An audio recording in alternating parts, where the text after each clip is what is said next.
Protect your DNA. BioPQQ can promote formation of new mitochondria. Infowarsstore.com. I'm Margaret Howell reporting for Infowars.com. Would it shock you to know that Baltimore has been surveilling their citizens from the air? They've been doing it for the past year. Police are secretly using a surge company for aerial surveillance. Now, these secret cameras in the sky, they're recording and storing Baltimore's every move. They've been doing it for the past year. PD, they've secretly been conducting this aerial surveillance. It's of a 30-square-foot mile of the city. The technology, they say they're using it to warn against crimes pending that Freddie Gray case that happened last year. That's when they started using it.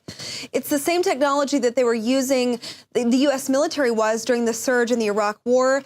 It's made from a company in Ohio called Ohio Persistent Surveillance Systems.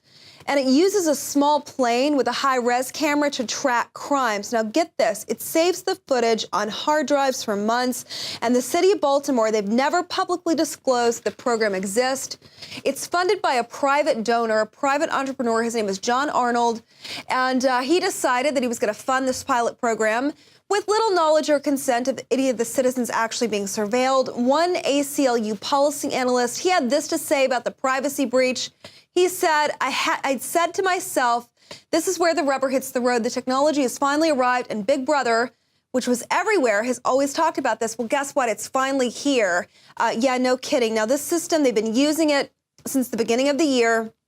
They said that they wanted to track the unrest during the trials regarding the Freddie Gray murder, but they're still using it long after that's done. With little explanation as to their actions. They're surveilling people aerially, and they've been doing it for some time now. Now, moving on to something else that's also pretty shocking in the headlines today.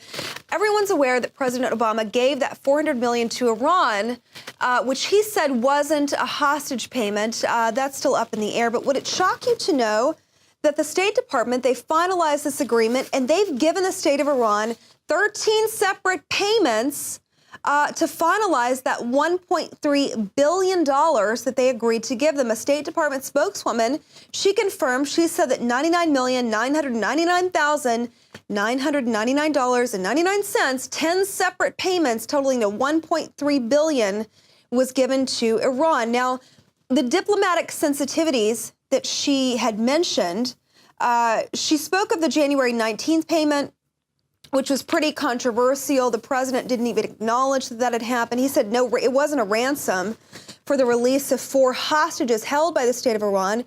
He said that simply that 1979 revolution, the State Department announced that they were going to pay this because of a military dispute contract regarding the Shah and that time. Now, the State Department spokesperson, she referenced this military equipment deal that was never reached because of that 1979 revolution that happened in Iran. The State Department, they announced that the cash payments were contingent upon the release of those 4 being detained in Iran, even though the president said that there was no ransom paid for their release. Yeah, right.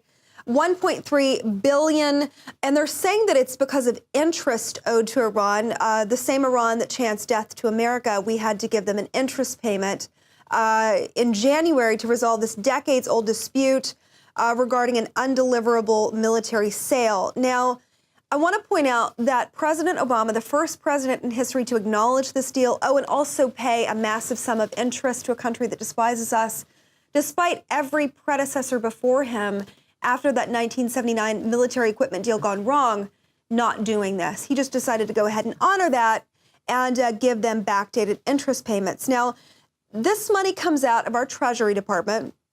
And specifically, there's money that Congress has approved in the event that it's needed, I guess like cases like this, allowing the president to be able to bypass, I'm directly quoting here, bypass direct congressional approval to make a settlement. So we're talking about money he doesn't have to get the approval of Congress to use. It's a little slush fund hidden away in the Treasury Department for settling litigation claims, specifically like this one, although no court decided that America owed money to Iran. Simply our president did, and he's paid it in full. That's the announcement today, coming ahead of schedule. I'm Margaret Howell reporting for Infowars.com. Ladies and gentlemen, I've been on this the last few months. You probably noticed I've been more crazed, more focused, less brain fog, more energy, more special reports. and it's because of brain force. We kept changing this formula over and over and over again until it became sort of a grand puzzle. This just increases the compounds you already have.